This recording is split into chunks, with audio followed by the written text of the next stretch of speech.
Eleazar Harash. Contemplation of the Legend. The legend has no origin. The legend does not speak with words. The legend speaks with speechlessness. When the legend whispers words, these words are an epistle from Taora. Hear in the legend the speechlessness of Taora. See in the legend the shining of Taora. Do not seek anything more than the speechlessness and the shining of Taora.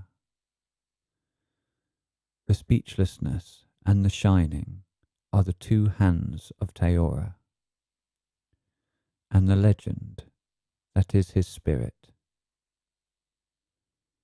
Gaze deeply into the legend. The legend is the symbol of the other world. Gaze into the other world, and only then there is something for you to see.